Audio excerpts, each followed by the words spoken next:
Shalom, selamat bergabung dalam acara Salvation Army Virtual Christmas Appeal 2020 yang mengangkat tema Share Love to Change Life bersama dengan Kolonel Yusak Tampai, pimpinan Bala Keselamatan Indonesia, dan Bapak Andi F. Noya, founder dan CEO Yayasan Benih Baik Indonesia.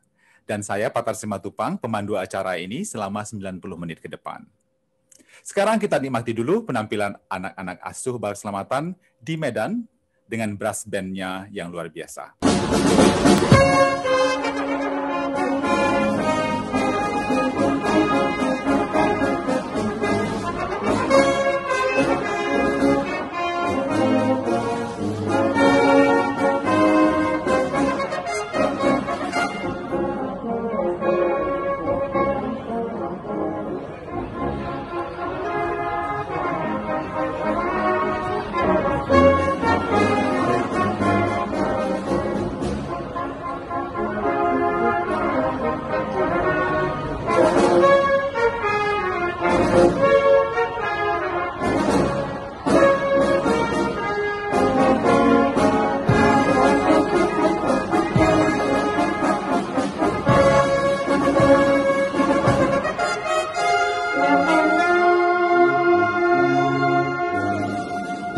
Luar biasa, semangat terus anak-anak Medan, berlatih terus supaya menjadi berkat bagi lebih banyak orang.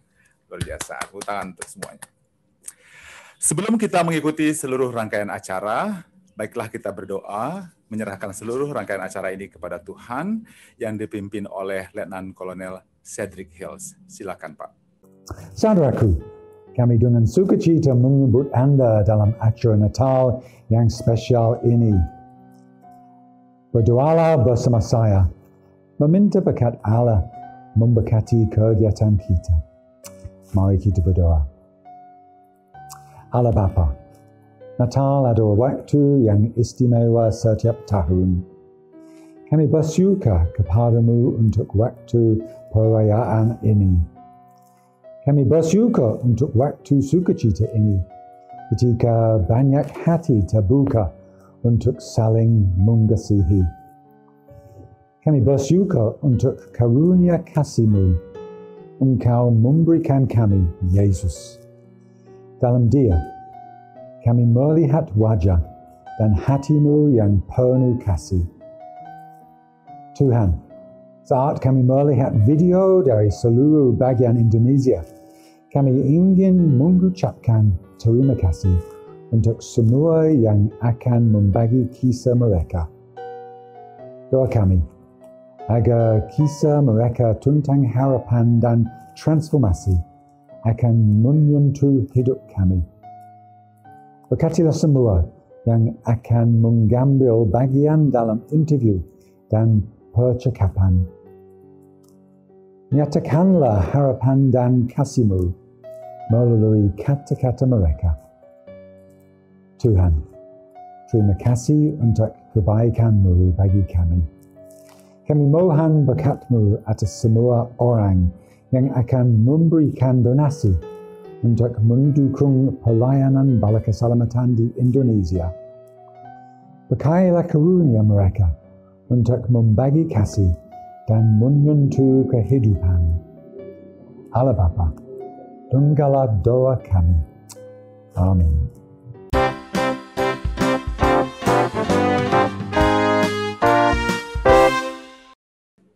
Saudara sekalian, sekarang kita ke Pak Yusak, ya, pimpinan Bala Keselamatan Indonesia. Siap. Kolonel Yusak Tampai akan menceritakan pelayanan sosial Bala Keselamatan se-Indonesia. Silakan Pak Yusak.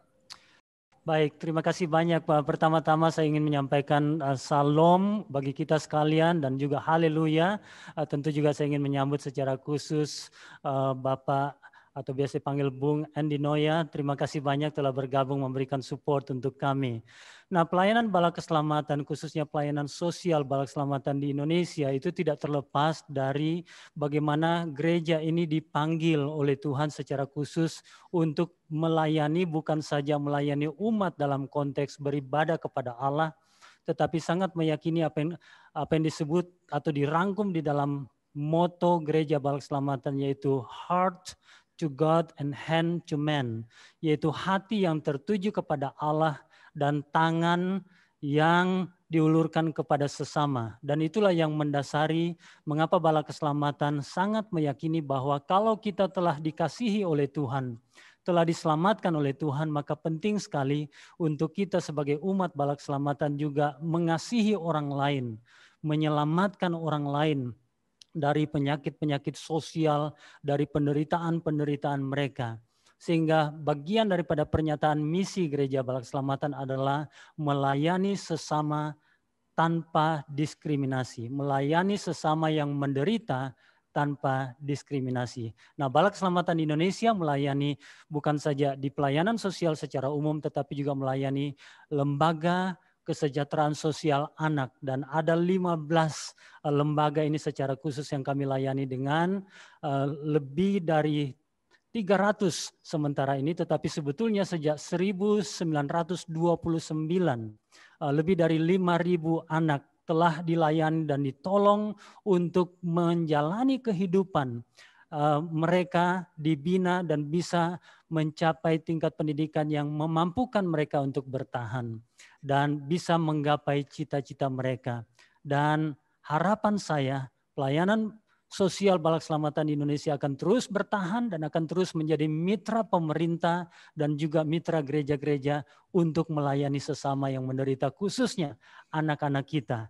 Itu secara singkat pelayanan Bala Keselamatan, khususnya pelayanan sosial Bala Keselamatan di Indonesia. Ada yang panti asuhan, dulu namanya panti asuhan, tapi lembaga kesejahteraan anak putri, ada juga yang putra, dan juga ada satu yang khusus untuk bayi-bayi yang sampai dengan usia balita, ada di Surabaya. Semuanya ini telah menjadi berkat bagi kami, melihat bagaimana Tuhan memberkati anak-anak itu untuk mencapai masa depan mereka. Itu sekilas pelayanan Bala Keselamatan, pelayanan sosial.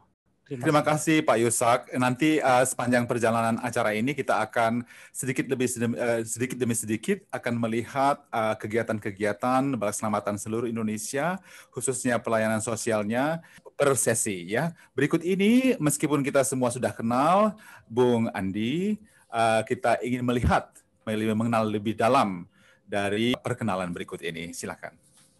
Hidup itu singkat. Mari bantu orang-orang di sekitar kita untuk membangun Indonesia yang lebih baik. Andi Flores Noya dikenal sebagai seorang wartawan dan juga presenter sejumlah program di televisi seperti Big Bang Show, Big Circle, dan tentunya Kick Andy Show. Tidak hanya itu, di tahun 2019 Andi Noya juga membentuk benihbaik.com sebagai wadah untuk berbagi kepada setiap orang yang membutuhkan. Tapi, seperti apa ya perjalanan Andi Noya sebenarnya? Mari kita mundur ke tahun 1960.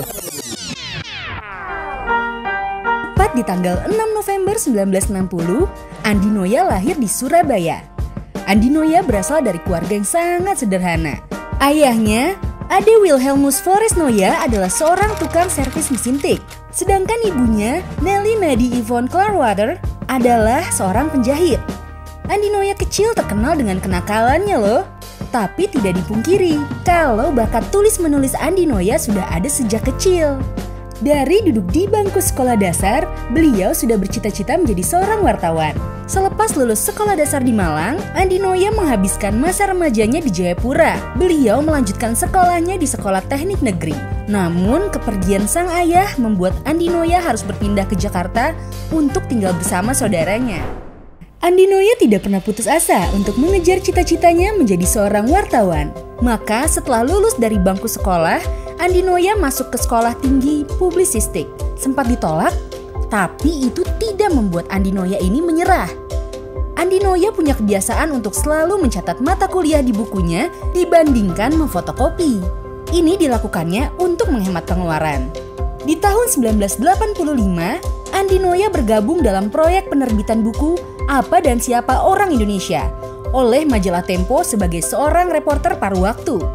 Ini menjadi titik awal karir Andi Noya sebagai seorang wartawan. Di sini juga adalah momen Andi Noya bertemu pasangan hidupnya, yaitu Retno Palupi, yang juga bekerja di majalah Tempo. Kemudian di 1987, Andi Noya dan Retno Palupi resmi menikah. Uniknya, biaya pernikahan mereka memakai uang tabungan dari Retno Palupi.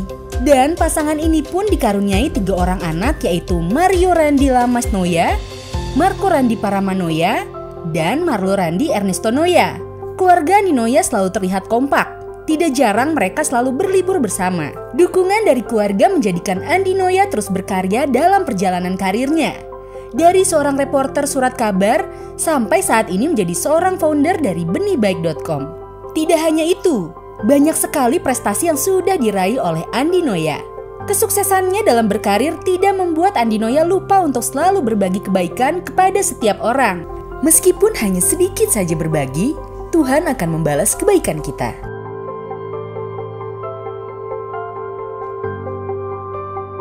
Terima kasih profil yang luar biasa. Terima kasih Bung Andi, sangat menginspirasi, membuat semangat kita. Semoga membuat semangat semua anak-anak, adik-adik yang di luar sana, khususnya yang di panti asuhan, bahwa kalaupun kita berada dalam situasi sulit, kita bisa berhasil kalau kita fokus dan percaya kita akan menemukan Amen. bagian kita ya dalam kehidupan ini.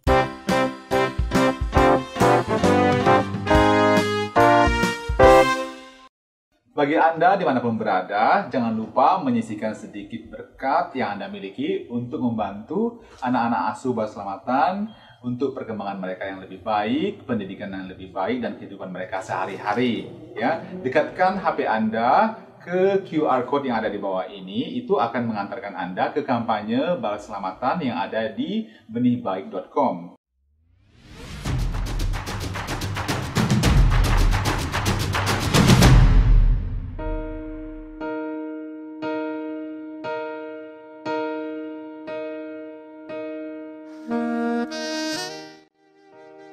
Setiap anak memiliki hak yang sama untuk memiliki masa depan yang lebih baik dan penuh harapan.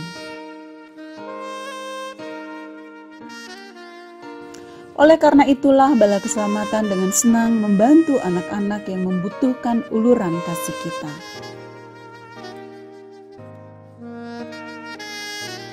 Bala Keselamatan memulai pelayanannya pada tahun 1894. Dan ada begitu banyak anak-anak yang dibesarkan melalui panti asuhan Bala Keselamatan.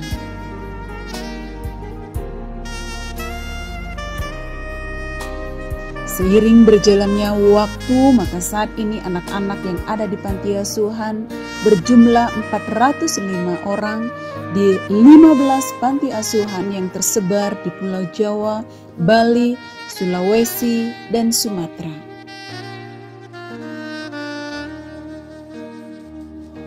Pelayanan yang dimulai dari bayi sampai kepada orang tua, bahkan pelayanan sosial lainnya untuk anak-anak di luar panti asuhan.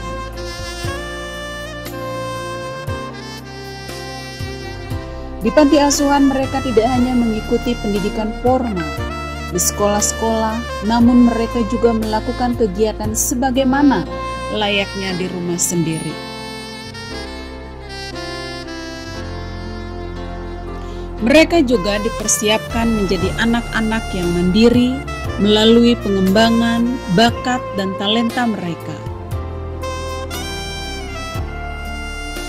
Mereka juga melakukan kegiatan usaha ekonomi produktif yang dibantu pemerintah, maupun mereka melakukannya secara lokal.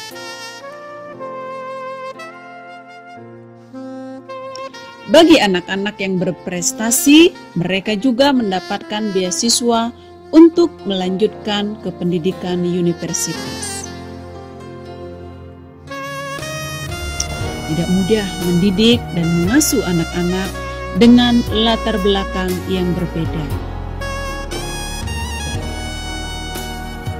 Namun dengan pertolongan Tuhan dan uluran tangan kasih dan perhatian dari Bapak Ibu para donatur dan para dermawan sekalian, kami bisa melewati semua dan anak-anak boleh memiliki masa depan yang lebih baik.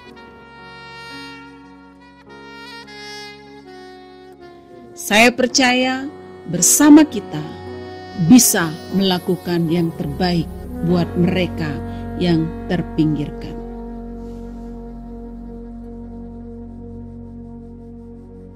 Silakan dekatkan HP Anda ke layar di bawah ini, QR tersedia di sana, QR code-nya, itu akan menghantarkan Anda ke kampanye Balak Selamatan yang ada di benihbaik.com.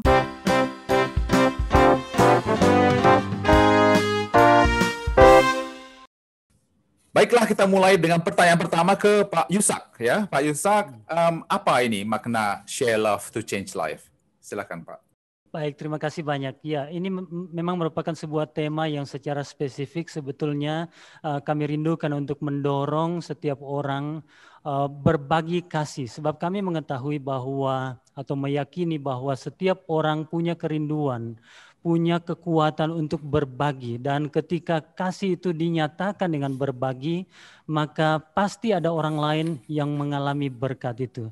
Jadi sebetulnya sangat sederhana. Kita yang telah mengalami kasih dan berkat itu dipanggil, didorong, dan kami ingin membuka kesempatan untuk berbagi kasih sehingga dengan demikian dalam bentuk bantuan atau support pendanaan itu akan menolong kami melaksanakan kegiatan yang sifatnya transformasi, yaitu merubah kehidupan dari yang nampaknya tidak punya pengharapan kepada kehidupan yang punya pengharapan. Seperti yang sudah dialami oleh ribuan anak selama puluhan tahun ini, kami berharap ini masih akan terus berlanjut. Jadi acara tahun ini secara khusus diramu sedemikian rupa. Terima kasih untuk semua yang memberikan support dalam rangka untuk berbagi kasih sehingga terjadi perubahan, to change life, perubahan kehidupan dari mereka yang kami layani. Itu secara inti daripada acara ini. Terima kasih banyak. Baik, Pak. Ini masih dalam soal berbagi gitu ya. Saya mau dengarkan dari Bung Andi. Bagi Bung Andi, berbagi itu dalam pengalamannya dengan kegiatan-kegiatan sosial Bung Andi yang sudah kita ketahui ini, apa gitu yang bisa dibagi kepada kami? Iya, pertama tentu agama kita selalu mengajarkan tentang kasih tadi ya, yang sudah disampaikan Pak Yusak.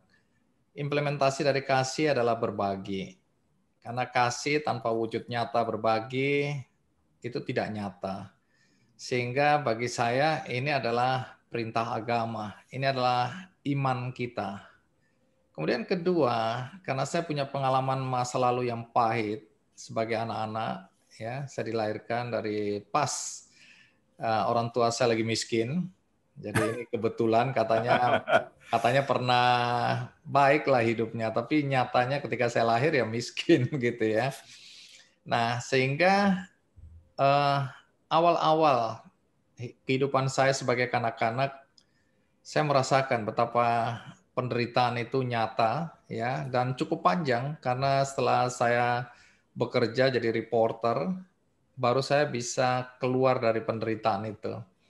Nah, pengalaman inilah yang membuat saya berpikir seharusnya tidak ada anak-anak di Indonesia yang mengalami apa yang pernah saya alami. Itu yang membuat saya selalu berpikir bagaimana caranya untuk membantu terutama anak-anak. Karena pada dasarnya anak-anak kita ini kan bukan anak-anak yang bersalah. Anak-anak yang oleh karena sikap tindakannya, dia harus mengalami apa yang dialami. Tapi anak-anak ini adalah korban keadaan. Anak-anak ini juga tidak bisa memilih dari keluarga mana mereka lahir. Sehingga satu-satunya cara untuk menyelamatkan anak-anak ini adalah mendorong sebanyak mungkin orang-orang untuk berbagi. Ya, satu tadi panggilan agama, kedua karena ada latar belakang kehidupan saya, sehingga saya bisa cepat berempati pada anak-anak yang menderita. Bu Andi, saya ada quote ya yang diambil dari riset kami, dari buku-buku atau tulisan-tulisan Bu Andi, bahwa berbagi itu akan membuat kita berbahagia sedikit apapun kita memberi. Bisa coba dijelaskan gitu, Bung Andi, kepada kita semua. Iya. Bagi orang-orang yang belum pernah berbagi, mungkin agak susah mencerna ya kalimat ini. Berbagi menumbuhkan kebahagiaan. Kalau nggak percaya ya coba aja. Jadi karena saya sudah melakukannya ya bertahun-tahun, saya merasakan dampak dari berbagi itu luar biasa sekali. Semakin sering kita berbagi, semakin penuh dengan kebahagiaan. Itu yang saya rasakan. Jadi lama-lama keinginan berbagi itu menjadi candu. Kalau satu hari tidak berbuat baik bagi sesama, itu rasanya ada yang kurang dalam hidup kita, dan kok hari ini kok kurang bahagia aku ya.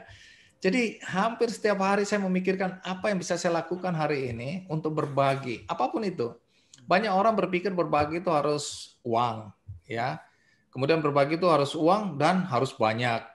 Nah, ini yang saya ingin sampaikan, bahwa tidak seperti itu. Berbagi itu bisa apa aja. Kalau kita punya keterampilan bermusik, saya lihat tadi brass band dari Sumatera Utara misalnya, pasti ada seseorang yang sedang berbagi ilmu dia dalam musik kepada anak-anak, dan kita bisa menyaksikan keindahan harmoni dari permainan peralatan musik yang dimainkan anak-anak tadi. Kemudian kalau kita pintar komputer, kita bisa berbahasa Inggris, kita berbagi. Macam-macam bentuknya.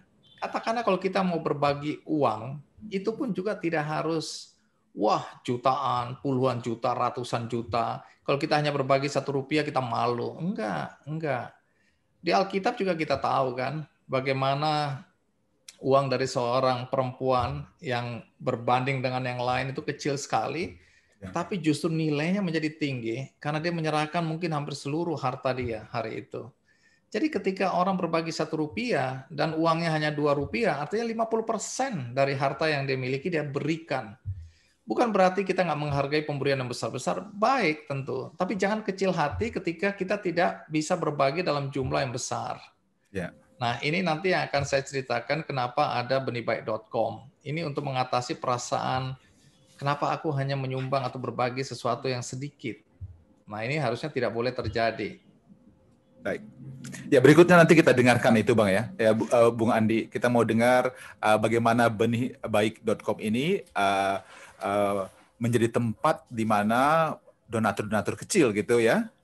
Besar juga bisa ada tempat menyalurkan cinta kasihnya terhadap sesama. Sekarang kita mau ke Pak Yusak lagi. Mungkin Pak Yusak punya pengalaman-pengalaman dari semua petugas-petugas yang bekerja di bawah Pak Yusak. Silakan Pak Yusak berbagi.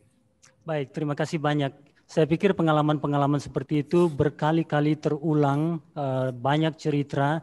Tapi salah satu cerita yang sangat menyentuh hati saya terjadi ketika seorang calon opsir bala keselamatan atau calon pendeta bala keselamatan di Jakarta berkeliling untuk memberitakan berita kabar baik dengan membawa majalah berita keselamatan.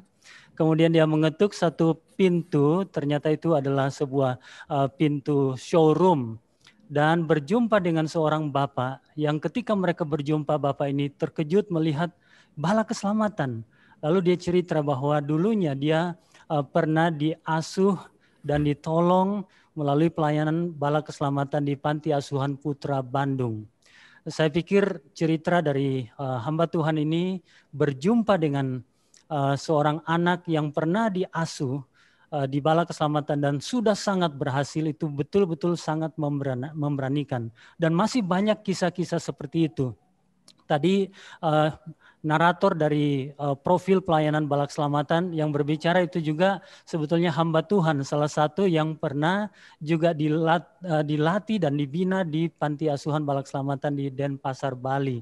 Jadi banyak sekali kesaksian, sehingga betul apa yang disampaikan oleh Pak Andi tadi, bahwa kesempatan untuk berbagi itu membuka peluang yang sangat besar, bukan saja mereka yang ditolong mencapai cita-citanya dan mengalami berkat itu, tetapi mereka yang pernah berbuat dan melayani atau berbagi, mereka juga mengalami berkatnya bahkan lebih besar menurut saya. Saya pernah mendengarkan cerita seorang hamba Tuhan yang memimpin pelayanan panti asuhan yang dengan terharu bercerita mengatakan anak-anak saya sudah berhasil.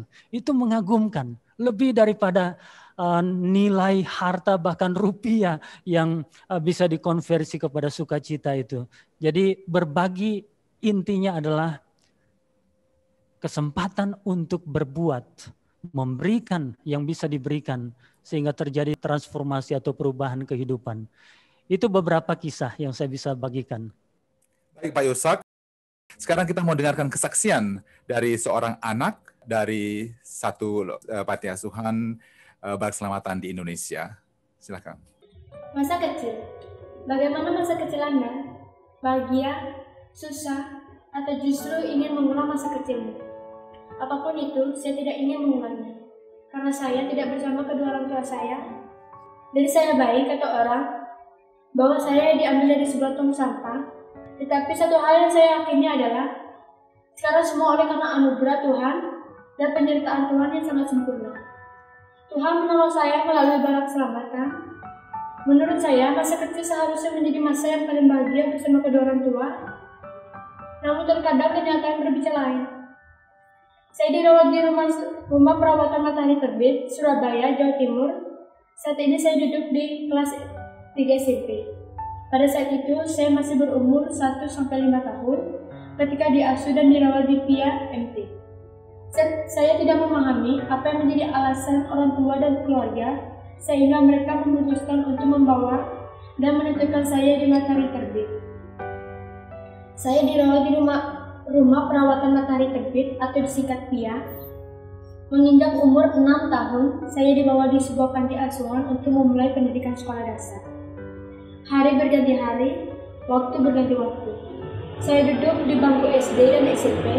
Saya merasakan dan mengalami pergaulan gaya hidup yang sangat berbeda dengan teman-teman sebaya saat itu. Banyak yang menanyakan kedua orang tua saya.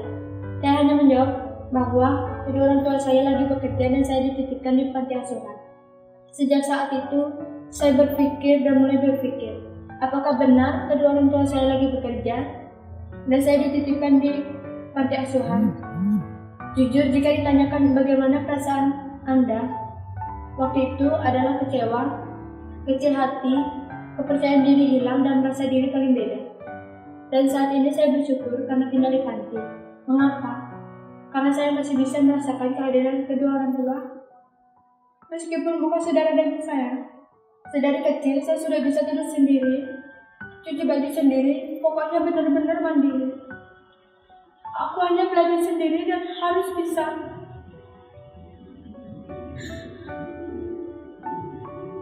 Kadang merasa sedih rasanya, kisah yang masih kuingat sampai sekarang adalah ketika aku pulang sekolah dan semua diantar jemput oleh kedua orang tua.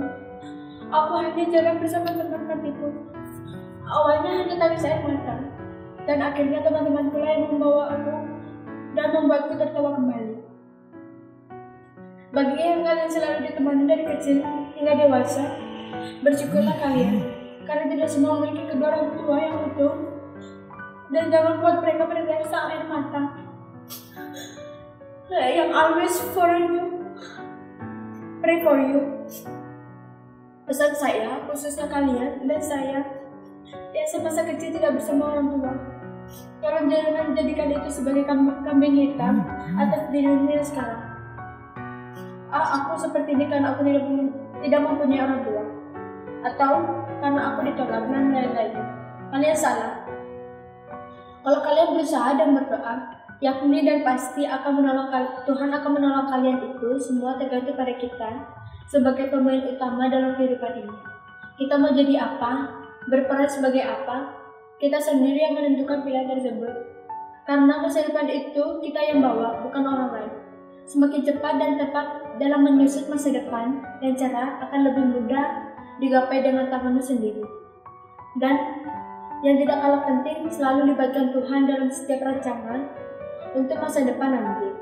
Because bersama Tuhan tidak akan sia-sia. Nothing is impossible, tapi katakan I'm possible. Sekali-kali aku memang perlu mengingat masa kecilku agar aku tak lupa siapa diriku dan bahwa ada sosok orang yang hebat yang senantiasa mendukungku. Maka pada akhirnya saya mengucapkan terima kasih pada Tuhan Yesus yang sudah memelihara saya melalui bala keselamatan hingga saat ini. Terima kasih.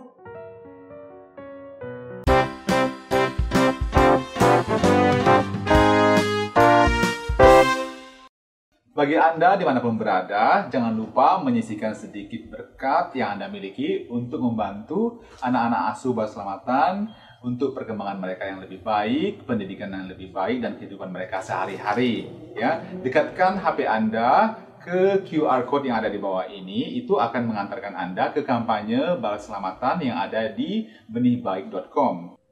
Saya ingat sarannya tadi dari adik ini, dia mengatakan kita adalah pemeran utama hidup kita, mau jadi apa di tangan kita, ambil peran apa di tangan kita harus bertanggung jawab dan tidak mengkambing hitamkan masa lalu. Luar biasa ya, saya sampai terharu sekali ya. Saya ingin mendengarkan pendapat atau tanggapan ya dari Bung Andi. Silakan tanggapannya Bung Andi terhadap video itu dan anak-anak lain yang mengalami hal yang serupa. Silakan Bung. Iya, keberanian dia untuk mengungkapkan isi hatinya, ya itu menurut saya adalah hal yang luar biasa. Tidak semua anak yang ditinggalkan oleh orang tuanya siap menghadapi kenyataan. Ya, kalau kebetulan tadi, ya pagi-pagi sekali sebelum acara ini, saya diundang dalam satu acara webinar juga oleh Kementerian Kesehatan, bicara dalam konteks Hari Ibu. Salah satu narasumber yang saya wawancarain adalah seorang anak yang ditinggalkan oleh ibunya pada saat 2 hari setelah dia dilahirkan. Kemudian dia masuk ke panti asuhan, ya berpindah-pindah panti asuhan, singkat kata sekarang dia sudah S2 dan dia juga dosen mengajar, dan umur 21 dia dipertemukan dengan orang tua kandung karena dia mencari orang tuanya. Akhirnya ketemu. Nah, pertanyaan saya adalah, apakah kamu marah pada ibumu? Ibu yang meninggalkan kamu di rumah sakit ketika kamu tidak berdaya. Dia bilang awalnya dia marah. Bahkan benci. Kenapa ibunya meninggalkan dia? Tapi kemudian dia menyadari bahwa ini adalah perjalanan hidup yang sudah direncanakan oleh Tuhan.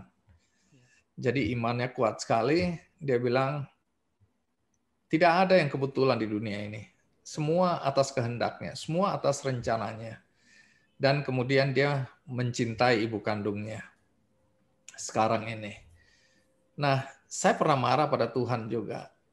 Saya bilang Tuhan tidak adil. Saya ini anak bungsu. Waktu saya lahir, pada saat saya berusia sekitar 11-12 tahun, orang tua saya berpisah. Dalam kemiskinan mereka berpisah. Jadi saya nggak punya role model ayah karena saya ikut ibu bersama 2 kakak dan kakak laki-laki 2 ikut ayah. Saya marah pada Tuhan karena pertama lahir dari keluarga miskin, atau pas saya lahir keluarga saya lagi miskin. Kemudian setelah saya mulai bisa membangun karir saya harus menanggung 8 anak dari kakak perempuan saya yang meninggal. Dua-duanya meninggal perempuan, yang satu suaminya juga meninggal, yang satu suaminya pergi entah kemana. Dan saya harus, tanda kutip waktu itu, saya menganggap menanggung beban 8 anak dengan gaji yang cuma 375, plus anak saya 3 orang dengan gaji istri yang waktu itu 500.000. Saya bilang, Tuhan nggak adil. Selama hidupku aku menderita, dan setelah aku mencoba bangkit, Engkau kasih aku lagi beban. Jadi saya marah pada Tuhan.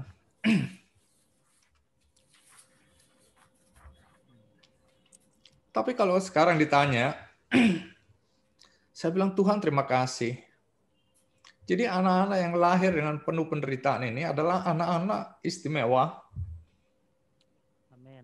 Anak-anak yang ditempa oleh keadaan. Tuhan menempa mereka sejak kecil, mengasah hati mereka, dan mempertemukan mereka dengan Pak Yusak, dan juga dengan orang-orang yang mengasihi dia. Jadi itu memang rencana Tuhan, kita harus percaya itu. Satu hari, saya masih kecil, saya ingat persis. Kenapa saya ingat persis? Karena kemudian saya mencoba melihat perjalanan hidup saya ke belakang, saya bilang, saya semakin yakin bahwa ini rencana Tuhan dalam hidup saya. Lahir seperti itu, menderita di tempat dan seterusnya, berempati, kemudian mendapat tugas seperti yang saya laksanakan sekarang. Jadi satu hari saya mendengar sebuah lagu. Apa urusannya lagu itu dengan seorang anak kecil? Umur saya sekitar 10 tahun waktu itu, masih kelas 1 atau kelas 2. Maaf, saya agak terlambat sekolahnya waktu itu. Nah, lagu itu Nobody's Child. Belakangan saya baru tahu judulnya. I'm nobody's child. I'm nobody's child. Dan terusnya. Jadi dia tumbuh bagaikan mawar yang liar. Itu ungkapan perasaan seseorang yang dinyanyikan sedemikian rupa sehingga saya harus bertanya pada ibu saya, ini lagu tentang apa? Karena pertama saya nggak ngerti bahasa Inggris, ya. Kebetulan ibu saya ya bisalah hari itu bahasa Inggris. Jadi ibu saya bercerita bahwa itu ungkapan perasaan seorang anak di panti asuhan. Jadi ketika ada seseorang lewat, dia lihat ada anak-anak bermain, tapi ada satu anak kok diam, sunyi, kayaknya semua. Dia bilang, kemudian dia tanya, kamu lagi ngapain? Dan waktu anak itu noleh, baru dia kaget, anak itu buta. Nah, kemudian anak itu bercerita bahwa setiap hari ada orang datang dan mengadopsi teman-temannya, tapi tidak ada satupun yang mau mengadopsi aku karena aku buta. Nah, kenapa saya kok punya perhatian pada lagu ini? Sesuatu yang mungkin aneh bagi seorang anak sekecil saya. Tapi hari ini saya baru mendapatkan jawaban. Kenapa, tanda kutip ya, Tuhan perkenalkan saya sama cerita di lagu ini. Saya sekarang ketua Komite Mata Nasional. Tujuannya adalah melakukan operasi, terutama operasi katarak. Ini ada konteksnya dengan mata. Kemudian gara-gara itu saya bergaul sekarang dengan anak-anak pertuni, ya. Mereka yang bergabung di dalam Persatuan Tunanetra Indonesia. Jadi saya sekarang akrab dengan tunanetra. Waktu kecil ada satu cerita lagi. Mohon maaf agak panjang sedikit. Ada satu cerita. Saya tinggal di satu kampung di Surabaya, kampung kampung susah lah, gang sempit. Di sana ada satu anak cacat. Ya, kalau sekarang disebut penyandang disabilitas, waktu kecil saya bilang cacat. Kakinya polio, lumpuh, tapi dia punya sepeda yang dikayu dengan tangan. Nah, setiap kali anak itu keluar dengan kereta ajaibnya itu, anak-anak suka numpang di belakang, ada gandolan, kalau bahasa Jawa itu ada pegangan untuk gandol, atau apa itu gandol itu numpang. Nah, tapi harus bayar sesuatu, apakah itu kelereng, karet, gambaran, dan seterusnya. Saya satu-satunya mungkin anak di kampung itu yang nggak diperkenankan oleh dia naik. Entah kenapa, dia benci betul sama saya. Kalau saya berusaha gandol, dia ambil tongkatnya, dia pukulkan ke saya. Bahkan kalau berpapasan dari jauh, dia kejar-kejar saya dengan tongkatnya. Saya nggak tahu apa dosa saya sampai hari ini. Nah, waktu itu saya benci betul sama orang yang maaf kakinya cacat. Benci banget. Saya selalu merasa orang yang kakinya cacat adalah orang jahat. Sampai kemudian Tuhan mempertemukan saya dengan namanya Sugeng Siswo Yudono. Ketika saya mengasuh acara Kick Andy, dia cacat, dia nggak punya kaki, kakinya buntung. Tapi apa yang dia lakukan? Dengan segala kemiskinannya, karena dia loper susu, jualan susu dari warung ke warung, dia membuat kaki palsu, karena dia sendiri kakinya ditabrak truk, kemudian harus diamputasi, dia bikin kaki palsunya sendiri karena orang tuanya atau keluarganya nggak mampu. Akhirnya dia membantu banyak orang untuk membuat kaki palsu. Saya angkat kisahnya di Kick Andy. Apa yang terjadi? Sampai hari ini kami punya gerakan namanya 1000 kaki palsu gratis. Itu sudah dari 9 tahun yang lalu. Dan hampir 6.000 kaki palsu yang sudah kami bagikan. Saya bilang, Tuhan, ternyata ini rencanamu dalam hidupku. Jadi saya diubah perspektif saya melihat penyandang disabilitas. Sekarang saya akrab sekali dengan seluruh penyandang disabilitas. Jadi Tuhan, inikah yang kamu kehendaki dari aku? Nah, Tuhan, saya percaya, pertama Tuhan memilihkan saya profesi sebagai jurnalis. Jadi melihat semua kehidupan ini dari perspektif yang lebih utuh. Karena jurnalis, jadi saya bisa melihat dari semua perspektif dalam kehidupan ini. Jadi Tuhan sudah mengajarkan saya, jangan kamu menghakimi. Kemudian kedua, Tuhan membuatkan atau mengutus saya untuk jadi host acara Kick Andy, di mana saya banyak sekali mendengar kisah tentang anak-anak panti asuhan. Ya, dan kemudian ini menjadi sebuah gerakan besar. Jadi kalau Anda lihat di belakang Kick Candy Foundation, di belakang Kick Candy ada Kick Candy Foundation, ada Kaki Palsu, berbagi bola untuk anak-anak miskin, ngundang pelatih-pelatih dari Manchester United untuk melatih mereka, bikin camp. Kemudian ada juga operasi katarak, operasi bibir sumbing, ya. Kemudian berbagi buku, berbagi sepatu sekolah untuk anak-anak tidak mampu, dan seterusnya dan seterusnya. Sampai kemudian ketika saya mau pensiun, karena usia sekarang udah 61 tahun, saya bilang, Tuhan, bolehkah kali ini aku istirahat? Artinya dari umur 39-an, saya sudah mengerjakan pekerjaan-pekerjaan seperti ini, membantu sesama, memikirkan sesama. Setiap bangun yang saya pikirkan, siapa yang saya harus tolong hari ini? Saya bilang, Tuhan, bolehkah saya istirahat? Saya punya cita-cita, punya mimpi untuk tinggal di desa. Saya udah beli tanah di sana, saya udah persiapkan hati istri saya untuk tinggal di desa, walaupun dia awalnya keberatan. Dan pada saat dimana saya sudah teguhkan hati, saya bilang, Tuhan, kalau ini bukan rencanamu dalam hidupku, lakukan sesuatu supaya aku tahu bahwa aku belum boleh menikmati hidup untuk diriku sendiri. Dan Tuhan jawab itu.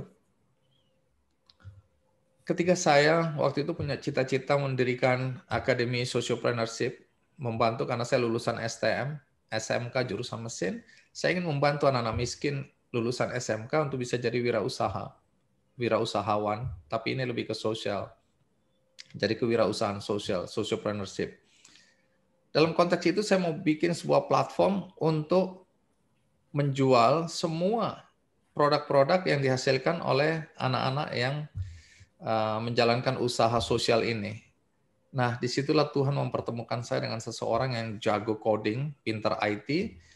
Dia bilang, kalau kita lakukan ini, maka akan lama dampaknya. Bagaimana kalau kita bikin langsung aja sebuah platform crowdfunding? Maka lahirlah benihbaik.com. Kami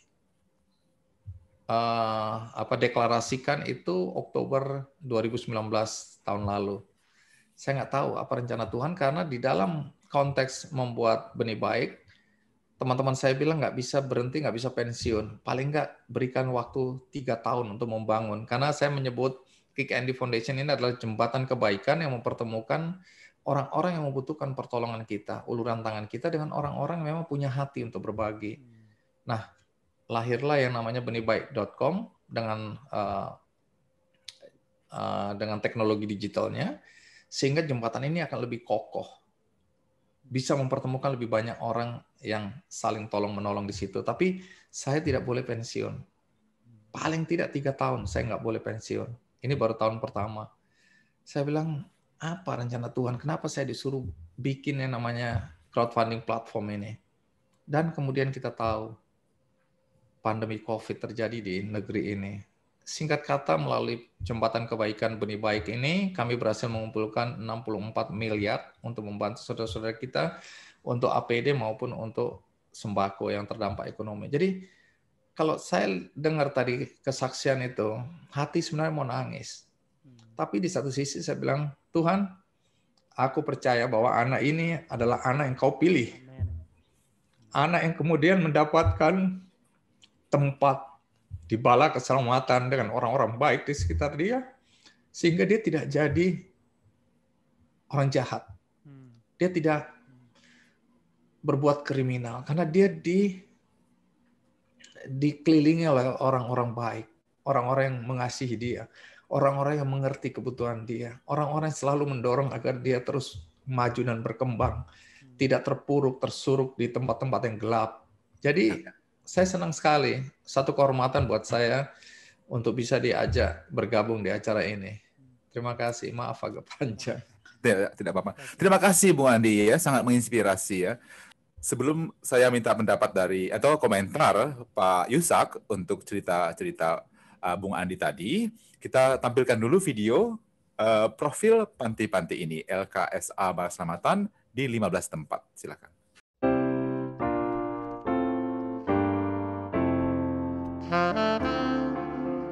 Saat ini, Bala Keselamatan memiliki 15 lembaga kesejahteraan sosial anak yang tersebar di berbagai daerah di Indonesia. Di antaranya, yang pertama, LKSA Putri William Booth Bandung beralamat di Jalan Jawa nomor 20 Bandung. Yang kedua, LKSA Putra Maranatha Bandung beralamat di Jalan Dr. Cipto nomor 7 Bandung. Yang ketiga, LKSA Putra Bethlehem Semarang beralamat di Jalan Musi Raya nomor 2, Kelurahan Rejosari, Semarang. Yang keempat, LKSA Putra Tunas Harapan Yogyakarta beralamat di Jalan Kenari nomor 7, Miliran, Yogyakarta. Yang kelima, Lembaga Kesejahteraan Sosial Ibu dan Anak Matahari Terbit Surabaya beralamat di Jalan Kompol M. Durjat nomor 10 hingga 12 Surabaya. Yang keenam, LKSA Putra Immanuel Surabaya beralamat di Jalan Gatotan nomor 36 Surabaya. Yang ketujuh, LKSA Putri Elim Malang beralamat di Jalan Panglima Sudirman nomor 97 Malang. Yang kedelapan, LKSA Putri Anugrah Denpasar beralamat di Jalan Cokro Aminoto nomor 34 Denpasar. Yang kesembilan, LKSA Putra William Booth Denpasar beralamat di Jalan Kebo Iwa nomor 28 Ubung Kaja Denpasar Barat. Yang kesepuluh, LKSA Putri Sejahtera Palu beralamat di Jalan Maluku nomor 18 Lolo Palu, Sulawesi Tengah. Yang ke-11, LKSA Putra Bahagia Kalawara beralamat di Desa Kalawara, Sulawesi Tengah. Yang ke-12, LKSA Putri Bukit Harapan Manado beralamat di Jalan Mononutu nomor 501 Manado. Yang ke-13, LKSA Putra William Booth Medan beralamat di Jalan Yosudarso 10 Lorong 1A Medan. Yang ke-14, LKSA Putri Evangeline Booth Medan beralamat di Jalan Samanhudi nomor 27 Medan. Dan yang ke-15, LKSA Putri Mutiara Kasih Nias dengan alamat Jalan Pelut Binaka KM 8,5 Gunung Sitoli. Betapa Tuhan telah memberkati pelayanan dari setiap lembaga kesejahteraan sosial anak Bala Keselamatan, dan kiranya berkat Tuhan akan terus tercurah melalui pelayanan ini. Haleluya.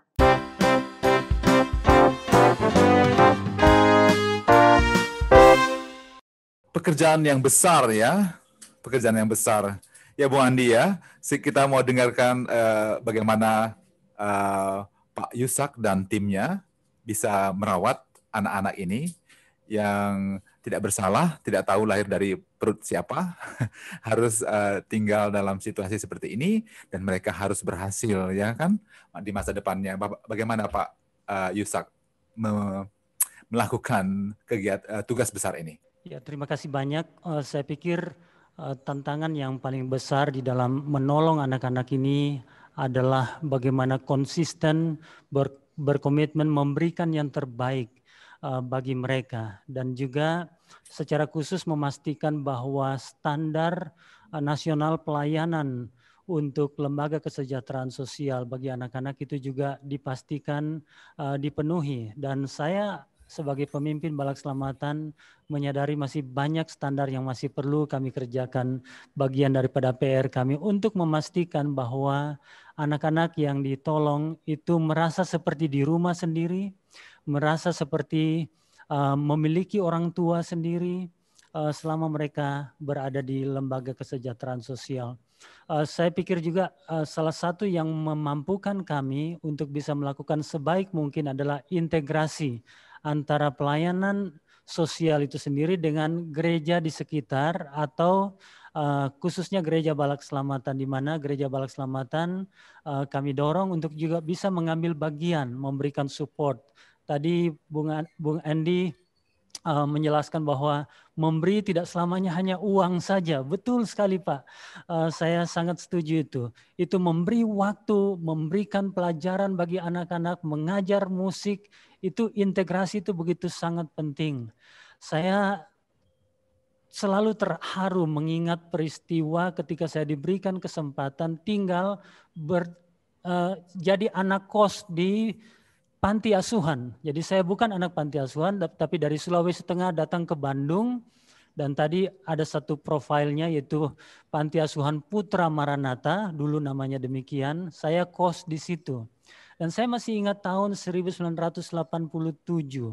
Ada 3 orang anak baru datang dari tempat lain, dari panti asuhan ibu dan anak. Dan setiap hari Minggu mereka akan datang ke saya dan minta ikut dibonceng pergi ke sekolah minggu. Dan saya merasa inilah yang bisa saya berikan sebagai anak kos juga tidak bisa memberikan apa-apa. Tapi saya merasa inilah yang saya bisa berikan. Membimbing mereka, turut mengantar mereka ke sekolah minggu dan setiap berinteraksi dengan mereka berupaya untuk memberanikan mereka bahwa mereka tidak bersalah. Mereka bukan orang kasihan. Mereka adalah anak-anak yang hebat. Yang kalau mereka ditolong, dibantu, disupport, mereka pasti punya masa depan yang diberkati oleh Tuhan. Dan apa yang terjadi sekian tahun kemudian, saya berada di sini di kantor pusat teritorial, 2 dari mereka itu adalah staf dari kantor pusat teritorial Balak Keselamatan. Hati saya terharu, hati saya dikagumkan. Bukan karena saya, tetapi karena pemimpin dan pengasuh-pengasuh di panti asuhan itu telah memberikan yang terbaik. Melayani dengan hati mereka. Dan saya berterima kasih untuk begitu banyak support yang diberikan dari waktu ke waktu. Sangat memberanikan. Terima kasih. Luar biasa Pak. Ya semoga semua timnya yang merawat anak-anak ini bisa membantu anak-anak ini, mendidik mereka, menjagai mereka, hingga bisa berhasil dan menjadi berkat di lingkungan mereka nanti ketika sudah dewasa. Kita punya contoh 2 orang mantan panti yang sudah berhasil. Jadi kita akan dengarkan kesaksian dari Pak Ketut dan Ibu Aristina. Ya, silakan.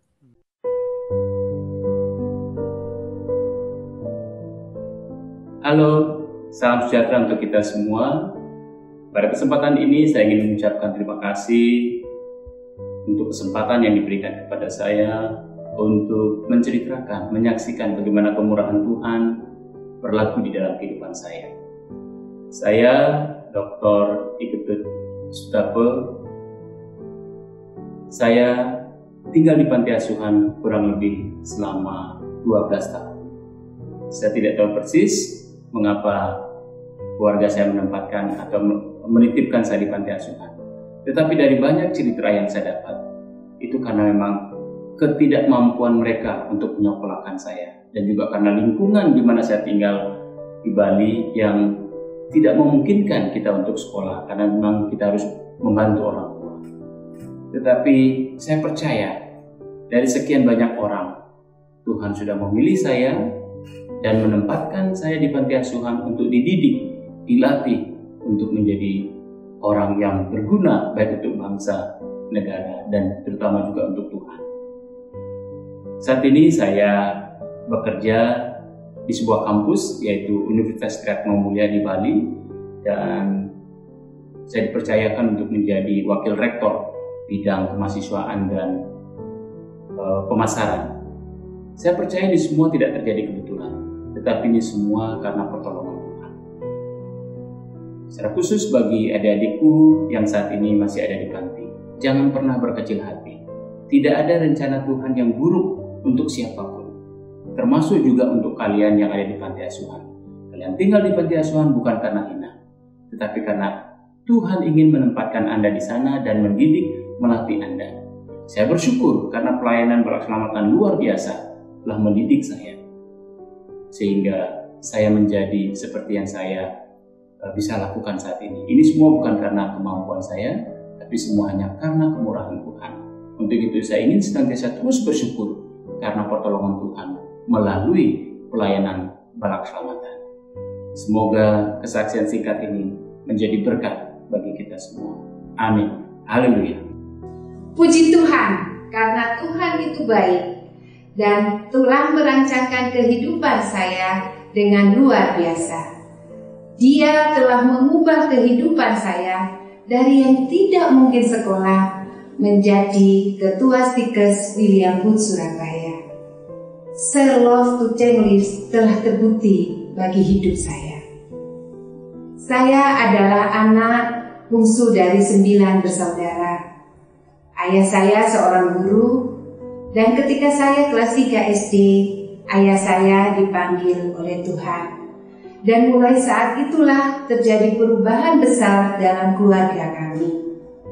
Abang saya yang pada saat itu sedang kuliah harus pulang kampung karena tidak memiliki biaya. Demikian juga abang saya yang lain mengalami kesulitan untuk melanjutkan pendidikan ke tingkat SMP dan SMA karena biaya yang besar. Saya dibawa ke panti asuhan Evangeline Booth milik Bala Keselamatan di Medan, dan pada saat itu saya kelas 4 SD. Selama tinggal di panti asuhan, saya mengalami banyak suka dan duka. Tetapi yang pasti saya percaya bahwa itu adalah proses Tuhan untuk menjadikan saya memiliki pribadi yang kuat, disiplin, dan tidak mudah menyerah.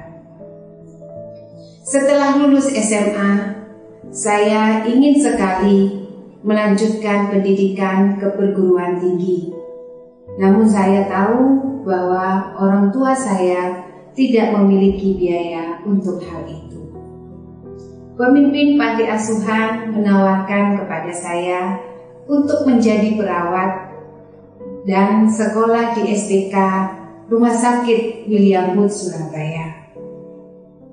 Di tengah-tengah saya sekolah di SPK, kerinduan saya untuk melanjutkan pendidikan ke D3 keperawatan terus ada di dalam hati saya. Dan kesempatan ini diberikan oleh Rumah Sakit William Booth melalui beasiswa yang diberikan kepada saya.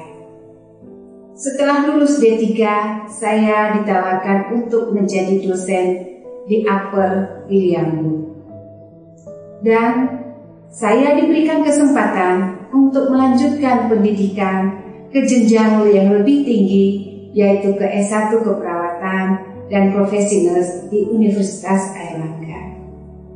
Tuhan terus berkarya, dan Tuhan memberikan kesempatan lagi kepada saya untuk melanjutkan pendidikan ke S2 Kesehatan Masyarakat di Universitas Airlangga.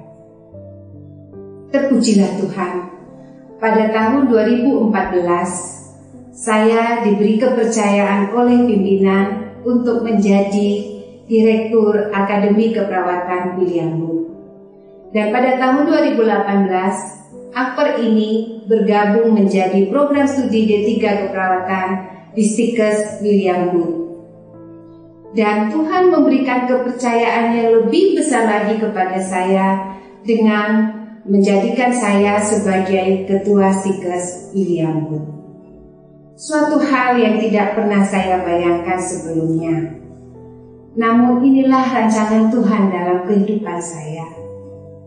Keberhasilan ini terjadi karena Tuhan memakai begitu banyak orang berbagi kasih melalui panti asuhan Bala Keselamatan, sehingga banyak anak-anak yang memiliki masa depan yang lebih baik, termasuk saya.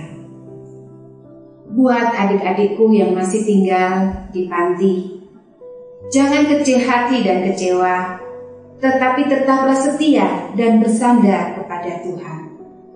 Tetap semangat dan jangan mudah menyerah untuk mencapai cita-citanya. Karena yang penting bukanlah kondisi saat ini, tetapi harapan untuk menjadi lebih baik pada masa yang akan datang dengan melakukan yang terbaik pada saat ini. Tuhan memberkati kita semua. Amin.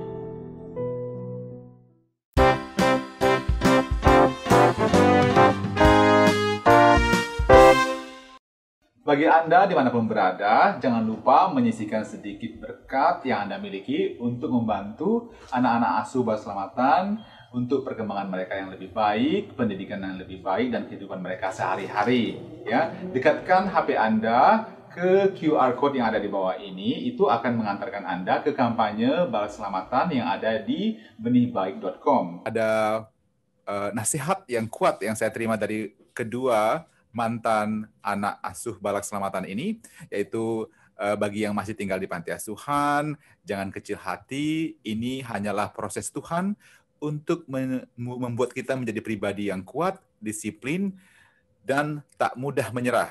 Betul, Bung Andi? Betul ya? Setuju ya? Setuju sekali.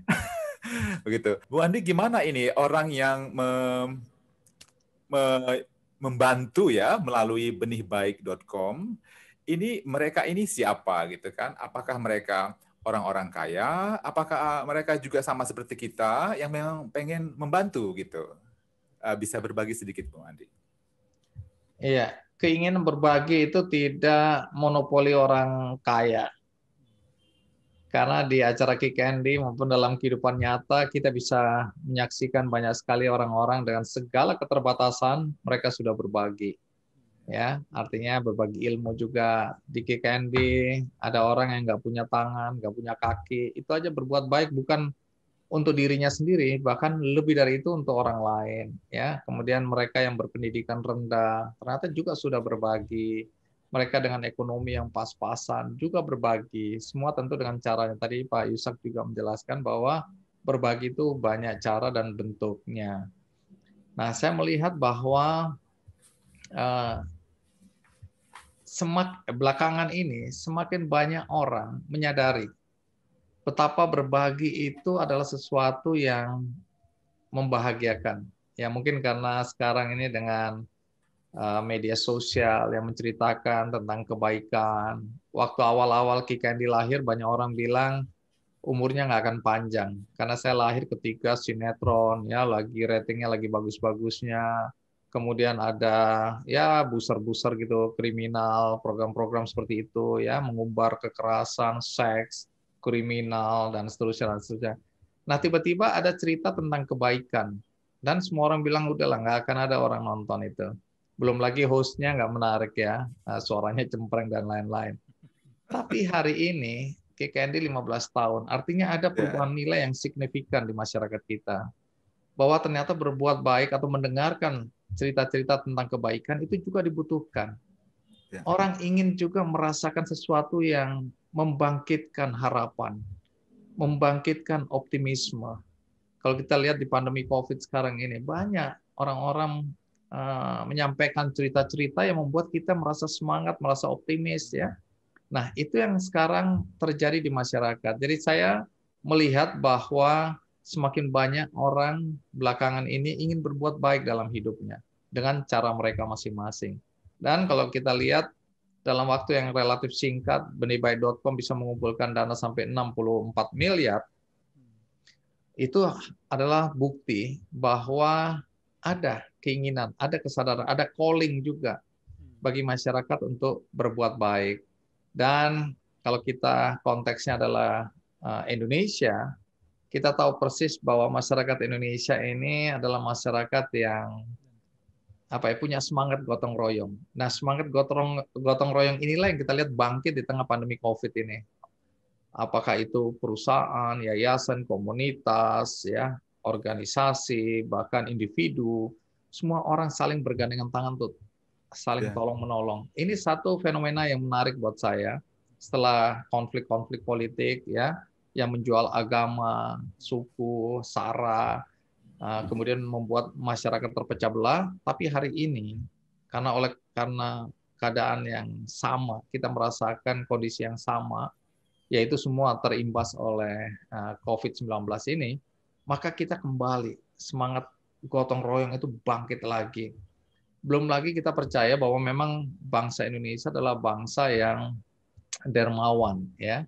Kalau kita ingat 2018 Indonesia dinobatkan sebagai the most generous country in the world, di mana oleh sebuah yayasan namanya British Aid Foundation, diadu dengan berbagai negara dengan beberapa indikator, kita ternyata bangsa nomor 1 yang paling dermawan. Nah, ini modal kita sebenarnya untuk bangkit, untuk menolong sesama kita, terutama anak-anak yang saat ini membutuhkan perhatian dan uluran tangan kita. Bala keselamatan nggak bisa sendirian. Dengan segala upaya yang sudah dilakukan, ya, bertahun-tahun, kemudian dengan jumlah anak yang sedemikian banyak, tentu tantangannya akan semakin berat. Karena itu, saya pribadi dengan semangat sekali ingin mendukung gerakan untuk bagaimana mengajak serta siapapun Anda, untuk ayo kita peduli pada anak-anak ini. Anak-anak ini adalah masa depan bangsa kita. Anak-anak ini tidak bersalah. Mereka mungkin tidak bisa mengubah, ya, masa lalu mereka. Tapi dengan bantuan kita, dukungan kita, anak-anak ini bisa mengubah masa depan mereka. Nah, inilah yang saya harapkan, semangat ini yang membuat kita hari ini bersama-sama, ya, berada di sini untuk mengajak serta partisipasi siapapun juga. Ingat, kalaupun Anda ingin berdonasi dalam bentuk uang, tidak harus jutaan. 1.000, 2.000, kalau sekian banyak orang, katakanlah 1.000 perak, kalau 1.000 orang berpikir yang sama, karena ini dengan teknologi digital ini membuat orang tidak perlu datang ke satu tempat untuk memasukkan uang 1.000 itu. Mereka tinggal klik melalui dompet digital atau dengan cara-cara yang mudah, itu mereka bisa dengan scan tadi, QR tadi, ya, itu aja sudah bisa dilakukan. Kalau nggak nyaman dengan penyebutan nama, pakai nama samaran juga bisa. Dan uang yang disalurkan, karena ini adalah teknologi digital, maka kita harus yakini bahwa uang kita itu betul-betul sampai. Pertama, masuk dulu, oh itu namaku dan itu jumlahnya sama.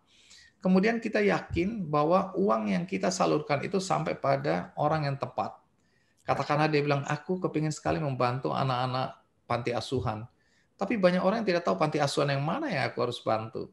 Nah, ini salah satu contoh bala keselamatan misalnya. Ada 15 tempat yang bisa kita bantu. Kemudian, dengan cara apa atau melalui siapa? Bisa melalui platform yang kita bentuk sebagai kolaborasi kebaikan bersama. Kemudian, apakah itu uangnya nyampe dan digunakan sebagaimana janjinya atau sebagaimana yang dibutuhkan? Mudah sekali. Karena nanti, katakanlah dana itu terkumpul, kemudian disalurkan ke Bala Keselamatan akan menjelaskan uang itu digunakan untuk apa aja, karena teknologinya udah digital, dengan mudah disampaikan, diupload, dan kita bisa melihat bahwa uang itu sampai pada tujuannya. Nah, hal-hal ini mudah-mudahan membuat semakin banyak orang yang terdorong untuk berbuat baik, karena semuanya serba transparan. Semoga lah dengan acara ini salah satu upaya kita untuk mengajak serta saudara-saudara kita siapapun untuk ikut berpartisipasi. Baik, terima kasih Bung. Bagi Anda yang sedang mengikuti acara ini dimanapun berada, mari sisihkan meski sedikit dari rezeki yang Anda punya untuk membantu anak-anak asuh Bala Keselamatan mendapat kehidupan yang lebih baik agar bisa sekolah, bisa menjadi sesuatu yang baik di masa depan. Dekatkan HP Anda bisa ke QR code yang ada di sini. Ini akan mengantarkan Anda ke kampanye Bala Keselamatan di benihbaik.com. Pak Yusak, sekarang itu anak-anak sedang ngapain Pak dalam keadaan pandemi seperti ini? Memang kami ambil kebijakan untuk semua anak untuk sekolah daring tentunya, sehingga beberapa waktu kami mengupayakan untuk memfasilitasi sebisa mungkin agar mereka bisa tetap melaksanakan kegiatan pendidikan mereka meskipun secara daring. Jadi umumnya kegiatan seperti itu, dan akhir-akhir ini tetap semangat untuk mempersiapkan perayaan Natal. Meskipun nanti Natalnya terbatas, tetapi memang itu didorong supaya mereka tidak merasa jenuh dan sebagainya. tentu memang secara khusus menambah tantangan tersendiri untuk para pemimpin dan juga pengasuh di lembaga-lembaga kesejahteraan sosial anak-anak kami, karena memang biasanya secara normal anak-anak pagi hari setelah sarapan, doa pagi, kemudian mereka diberangkatkan ke sekolah, maka pengasuh agak sedikit tenang. Tetapi akhir-akhir ini tentunya selama 10 bulan terakhir mereka lihat kamu lagi begitu ada di situ. Tetapi repot terus ya. repot terus. Tapi di sisi lain itu juga semakin memperdekat hubungan antara pengasuh dengan anak-anak. Di samping tantangan, tetapi kami melihat itu mempererat hubungan pengasuh dan anak-anak. Kami sendiri tinggal persis di samping salah satu panti asuhan. Kami bisa melihat mereka masih tetap ceria, masih tetap sukacita, meskipun mungkin mereka kalau boleh memilih mendingan pergi ke sekolah. Iya. Iya Pak. Itu berarti kan bukan hanya itu aja kesulitannya ya, bosen atau bagi pengasuh kamu lagi ya kan, diharapkan siang-siang kan mereka bisa tidur ya kan, ini nggak ada anak-anak terus di situ ya, lari-larian, teriak-teriak dan segala masalahnya kan ya Pak ya. Sekarang saya mau tanya soal bagaimana mereka belajar gitu Pak, kabar-kabar mereka gimana? Jadi apakah pakai laptop semua ya kan, mahal banget itu ya? Betul, beberapa bulan lalu kami berupaya dengan beberapa bantuan mengupayakan supaya mereka memiliki fasilitas. Meskipun saya harus mengatakan masih banyak tidak sesuai dengan jumlah anak, kalau boleh saya katakan. Artinya bahwa untuk sekian puluh anak kami hanya sediakan ada 7, ada 8, jadi tidak merata. Belum ada satupun panti asuhan kami yang satu anak atau 2 anak satu laptop seperti itu atau satu alat. Tetapi sejauh ini bisa berjalan, meskipun tentunya kita harapkan lebih baik dari itu, sehingga dengan demikian mereka bisa melaksanakan tugas mereka dengan lebih baik lagi. Baik Pak. Ya, boleh saya tambah sedikit menyambung dari apa yang Pak Andi sampaikan tadi mengenai sumbangan-sumbangan dan transparansi. Saya ingin menyampaikan di samping terima kasih untuk siapa saja dan berapa saja support yang diberikan, saya ingin memberikan kepastian kepada saudara-saudara sekalian bahwa Bala Keselamatan secara internasional maupun di Indonesia itu memang memegang teguh prinsip transparansi. Jadi berapapun sumbangan yang diberikan, kami bisa pastikan itu akan sampai kepada kebutuhan dari anak-anak yang kami layani. Itu adalah komitmen Bala Keselamatan secara internasional maupun juga di negara ini. Saya hanya ingin mempertegas itu di samping menyampaikan terima kasih banyak untuk support yang diberikan.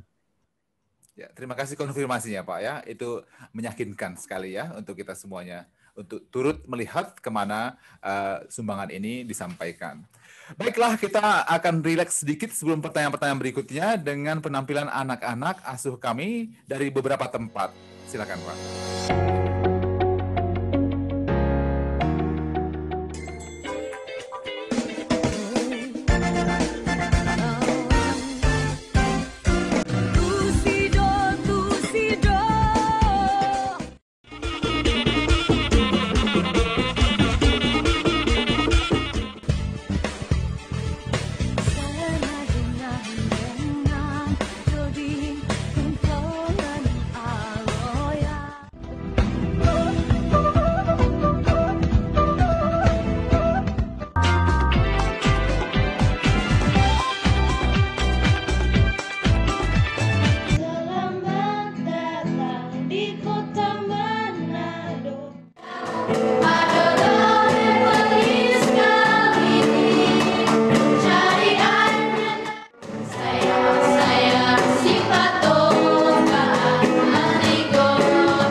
heaven on earth.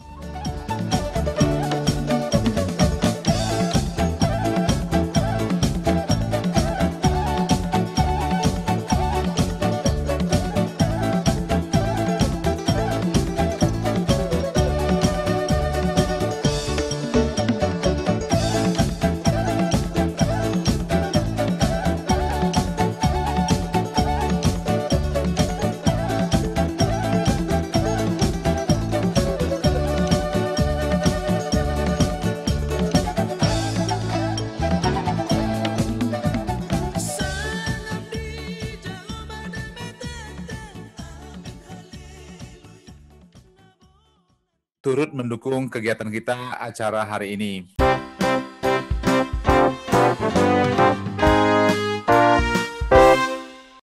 Bagi Anda dimanapun berada, jangan lupa menyisihkan sedikit berkat yang Anda miliki untuk membantu anak-anak asuh berselamatan untuk perkembangan mereka yang lebih baik, pendidikan yang lebih baik, dan kehidupan mereka sehari-hari. Ya, dekatkan HP Anda ke QR Code yang ada di bawah ini, itu akan mengantarkan Anda ke kampanye berselamatan yang ada di benihbaik.com. Jadi, Bung Andi dan saudara-saudara sekalian dimanapun Anda berada, mungkin Pak Yusak tahu ya, tapi semuanya Bung Andi dan yang mengikuti acara ini dari tadi, belum pernah kita dengar pengalaman atau keterangan ya, atau aura dari seorang pengasuh panti ya. Sekarang kita akan melihat bagaimana ibu ini bercerita membantu anak-anak ini bisa berhasil dalam bidangnya, di sekolah, olahraga, dan beragam kompetisi di panti yang dia asuh. Silakan videonya ditampilkan. Salam sehat untuk kita semua. Saya pelayanan di LKSA Tunas Harapan Yogyakarta. Inilah anak-anak kami. Ada yang SMK, ada yang SMP, ada yang di SLB. Pelayanan di tempat ini sangat unik karena berbeda karakter. Tetapi luar biasa, Tuhan memberkati anak-anak yang kami asuh. Saat ini mereka sedang belajar secara online dan memang kesulitan.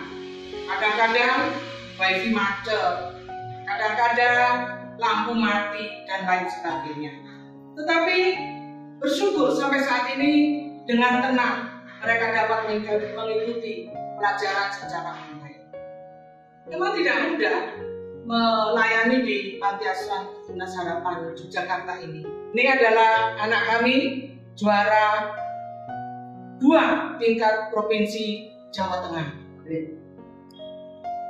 Ini juara lari, juara 3 tingkat Kota Madya Yogyakarta. Dan ini juara renang se-DIY. Sedangkan anak kami yang satu adalah juara tenis meja. Mereka berkebutuhan khusus, tetapi mempunyai prestasi yang membanggakan.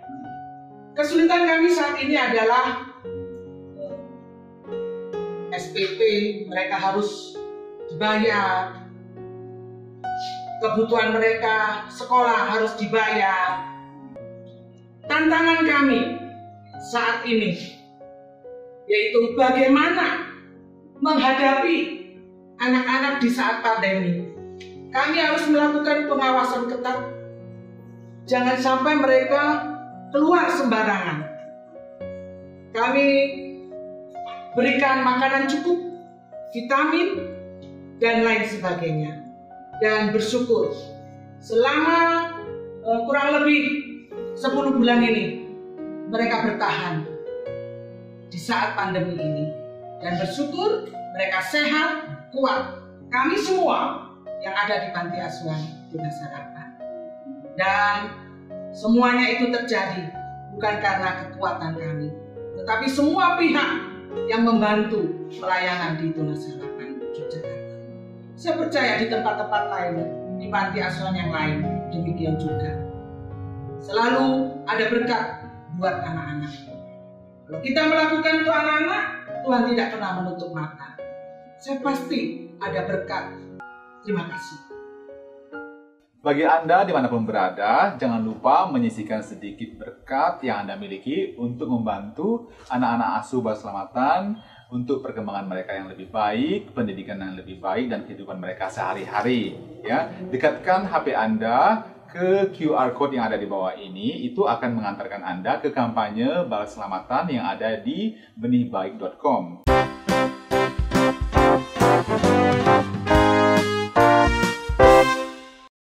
Kira-kira ini adalah sebuah ekosistem gitu kira-kira ya. Ada orang bisa membantu besar, bantulah.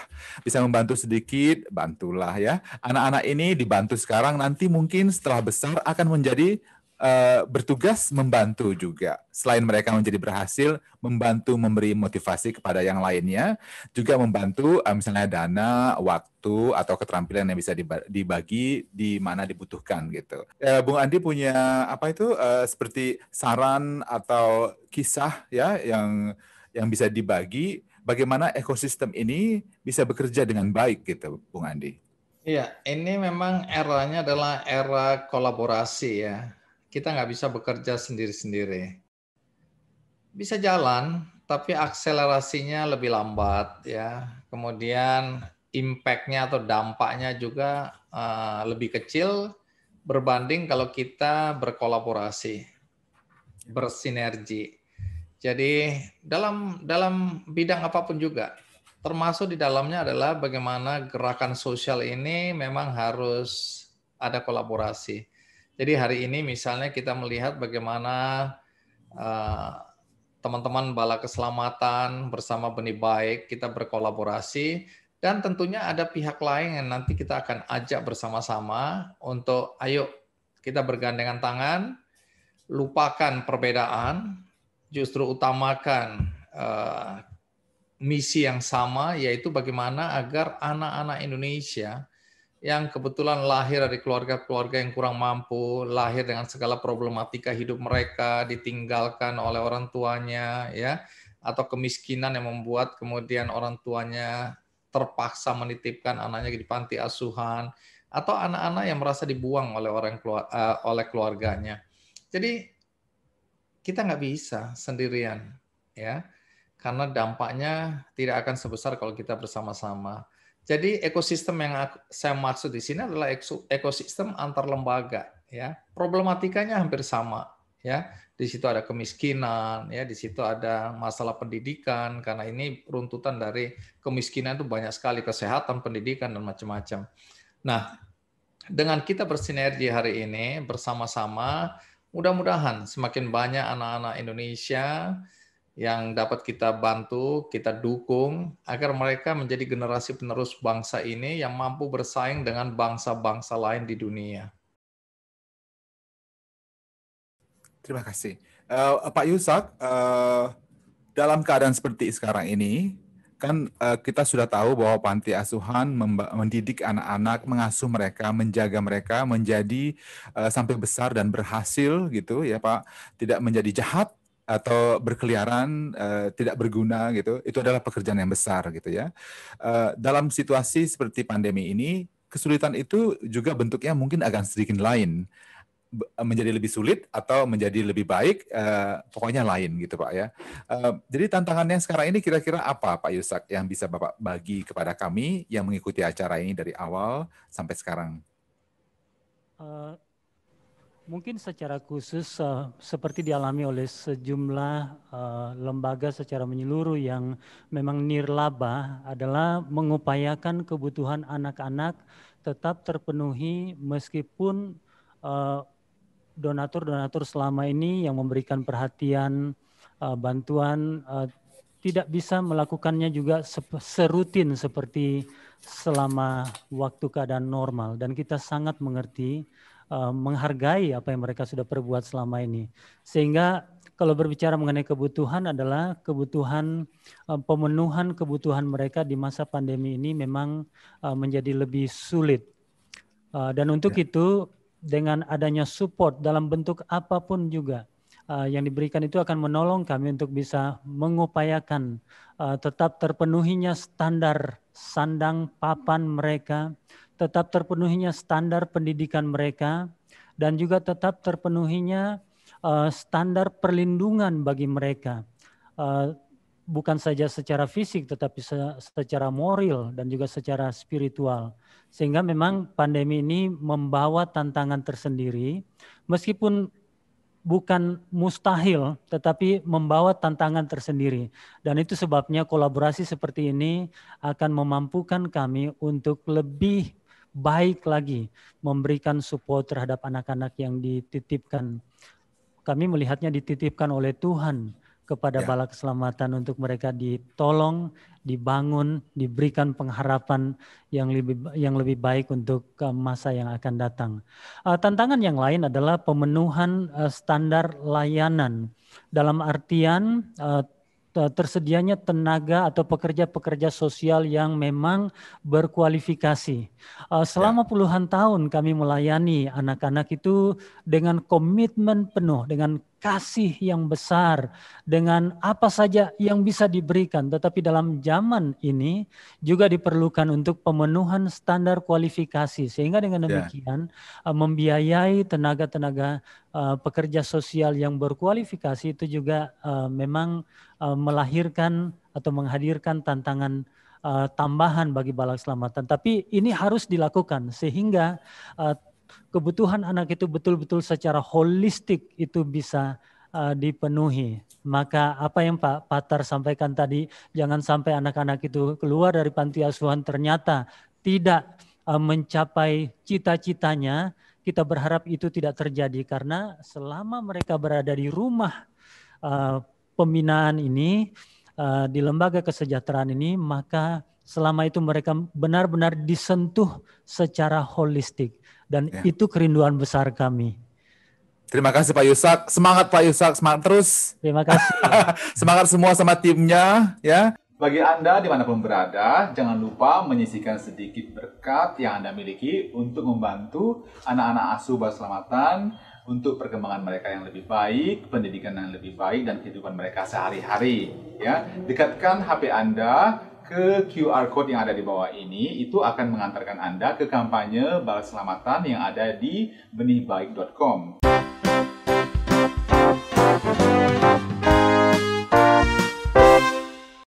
Baik, pertanyaan terakhir sebelum kita tutup dengan lagu, saya mau tanya Bung Andi dan Pak Yusak sekali lagi. Satu lagi ya, kira-kira apa yang mau disampaikan? Saran apa yang mau disampaikan? Baik kepada anak-anak atau bagi donatur? Kalau untuk anak-anak, saya selalu mengingatkan bahwa masa lalu kalian memang tidak bisa diubah. Kita nggak bisa memilih lahir dari keluarga yang seperti apa. Kalau mau keluarga yang sempurna, kaya, baik, dan seterusnya. Tapi kan tidak begitu hidup ini. Hidup ini ya berkaitan dengan apa yang Tuhan inginkan dalam hidup kita, bukan apa yang kita inginkan. Sehingga jangan patah semangat, apapun keadaanmu, yakini bahwa kamu mampu atau bisa mengubah keadaan. Jadi kalau masa lalumu mungkin pahit, getir, ya, mungkin lahir dari keluarga miskin, orang tua pendidikannya tidak tinggi, atau bahkan kalian tidak mengenal orang tua, jangan patah semangat, karena ini adalah kesempatan kalian untuk mengubah hidup dan masa depan kalian. Di bawah dukungan teman-teman, kakak-kakak, ibu-ibu, bapak-bapak di Bala Keselamatan, kalian harusnya bisa mengubah masa depanmu untuk lebih baik lagi. Dan tadi kita sudah saksikan bagaimana anak-anak panti juga bisa berprestasi. Di KKND lebih banyak lagi cerita itu yang ditampilkan, karena ini adalah misi pribadi saya sebagai host acara KKND. Saya ingin semua anak-anak yang lahir dari keluarga miskin, keluarga yang orang tuanya pendidikannya nggak tinggi, anak-anak yang tinggal di panti asuhan, anak-anak penyandang disabilitas, itu mereka harus yakin bahwa mereka bisa mengubah masa depan. Nah, ini keyakinan yang harus dipegang teguh oleh adik-adikku tercinta, ya. Jangan patah semangat sekali lagi. Kemudian tentu saja kepada siapapun yang menonton acara ini, hidup itu hanya sekali. Karena itu harus berarti. Berikan makna dalam hidupmu yang sekali itu dengan perbuatan-perbuatan baik. Salah satunya adalah bagaimana kita berbagi. Berbagi kepada anak-anak yang memang membutuhkan uluran tangan kita. Dan satu lagi yang saya hendak yakinkan kepada Anda, terutama bagi yang tentu saja kita yang punya iman, bahwa berbagi itu tidak membuat kita miskin. Itu nggak usah dibantah karena saya punya pengalaman dan banyak orang punya pengalaman yang sama, yaitu semakin kita berbagi, Tuhan akan membalas kita berlipat-lipat, dan itu saya rasakan betul. Jadi nggak usah takut miskin kalau berbagi. Nah, kemudian tentu saja buat teman-teman di Bala Keselamatan, saya ingin mengucapkan terima kasih ya sebesar-besarnya, karena ini memang adalah tugas panggilan. Nggak semua orang mampu menjalankan tugas mulia ini, nggak semua orang mendapatkan calling ya, sehingga mau mengorbankan dirinya untuk melayani anak-anak yang membutuhkan kasih sayang, anak-anak yang membutuhkan dukungan ya. Tidak mudah, saya tahu persis tidak mudah. Karena kita manusia biasa, ada waktunya kita lelah, ada waktunya kita juga ingin sesuatu yang kita inginkan secara pribadi. Tapi dengan komitmen yang tinggi untuk menjadi tentara bala keselamatan, maka hampir semuanya kita korbankan. Waktu kita, perasaan kita, keinginan kita untuk mendapatkan materi untuk diri kita sendiri itu semua kita korbankan. Bahkan ada yang mengorbankan cita-cita pribadinya. Apapun itu, demi anak-anak. Nah, menurut saya ini tidak mudah. Karena itu mudah-mudahan dengan apa yang kita lakukan bersama-sama, teman-teman di Bala Keselamatan tidak sendiri. Ya, banyak orang yang penuh perhatian, banyak orang yang mendoakan, banyak orang yang mendukung. Ya, mudah-mudahan salah satu di antara untuk memperkenalkan apa yang dilakukan oleh teman-teman di Bala Keselamatan adalah acara seperti ini. Jadi saya mengapresiasi, saya berterima kasih. Semoga dengan apa yang dilakukan oleh teman-teman di Bala Keselamatan, maka akan lahir anak-anak istimewa yang menjadi kebanggaan, bukan saja kebanggaan dari Bala Keselamatan, tetapi kebanggaan bangsa Indonesia.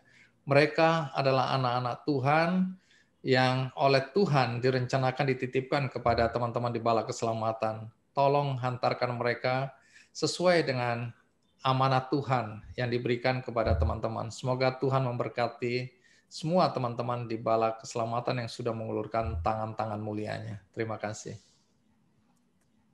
Terima kasih, Bung Andi. Terima kasih. Tuhan memberkati Bung Andi juga dan seluruh dan keluarga dan semua tim yang bekerja. Pak Yusak, saran terakhir aja gitu, Pak, dalam singkat.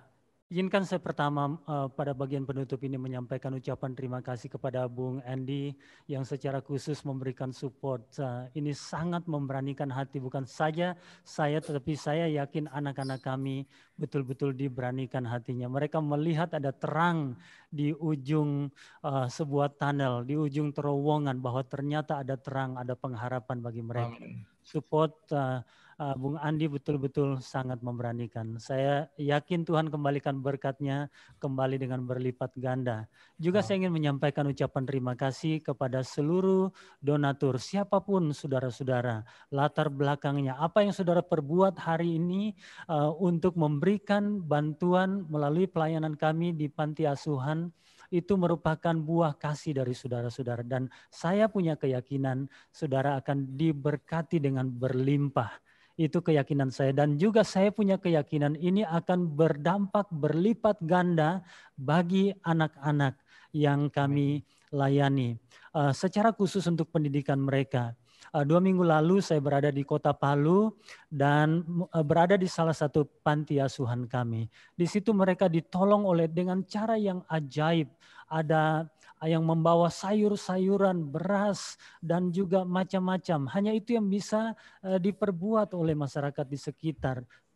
Tetapi pemimpin mengatakan bahwa untuk biaya pendidikan memang mereka masih sangat membutuhkan. Itu sebabnya bantuan yang akan diberikan oleh saudara-saudara pasti akan diarahkan lebih prioritas kepada pendidikan bagi anak-anak kami. Untuk itu sekali lagi terima kasih. Bagi anak-anakku yang menyaksikan program ini di panti asuhan manapun kalian berada, saya ingin mengatakan besarkan hatimu. Lihat, mungkin bisa panggil Om Andy yang telah bersaksi bagaimana keadaannya. Lihat Om Fatar, ya. Lihat juga kesaksian-kesaksian yang lain. Para senior kalian, mereka telah meraih cita-citanya itu dan kesaksian mereka hebat. Engkau juga bisa. Sebab engkau berharga, bukan saja berharga di mata Tuhan, berharga juga di mata kami. Terima kasih sekali lagi untuk siapapun yang memberikan support. Tuhan memberkati saudara-saudara sekalian. Terima kasih, Tuhan memberkati semuanya. Jangan lupa bagi Anda yang dimanapun berada, mari sisihkan meski sedikit saja rezeki yang kita punya untuk membantu anak-anak asuh mendapat kehidupan yang lebih baik. Bagaimana acaranya? Silakan langsung saja arahkan HP Anda pada layar acara ini, scan QR code-nya dan nanti akan langsung diarahkan untuk berdonasi pada kampanye Balak Selamatan yang ada di benihbaik.com. Atau bisa juga ketik link di bawah ini pada browser HP Anda dan klik donasi. Begitu. Terima kasih untuk semuanya. Terima kasih untuk yang bertugas yang menyiapkan acara ini dari kemarin-kemarin. Sampai hari ini bisa berjalan dengan baik. Tuhan memberkati. Sekarang kita dengarkan musik sebagai penutup acara. Terima kasih Bung Andi. Terima kasih Pak Yusuf. Terima kasih semua. Terima kasih. Terima kasih. Tuhan memberkati.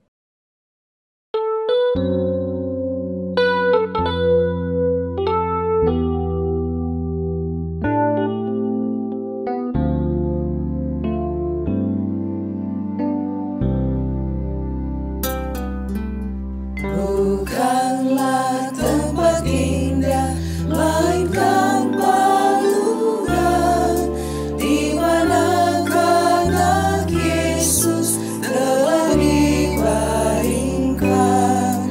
Bintang-bintang memandang dari surga terang pada Yesus yang sedang tidur di atas perang.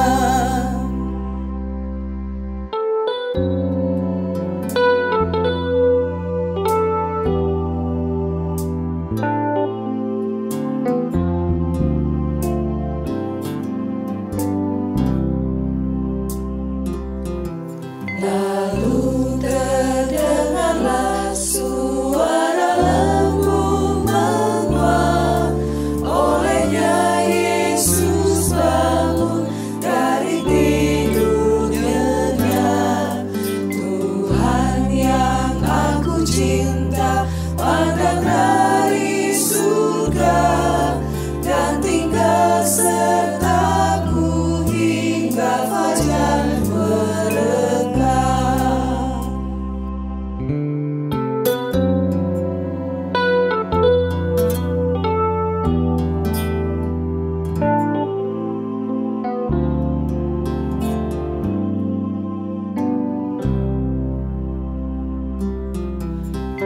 Tinggallah di sisiku, Tuhanku berseru, dan kasihilah aku, itu permintaanku. Berkatilah semua anakmu di dunia, dan pimpinlah mereka hingga masuk surga.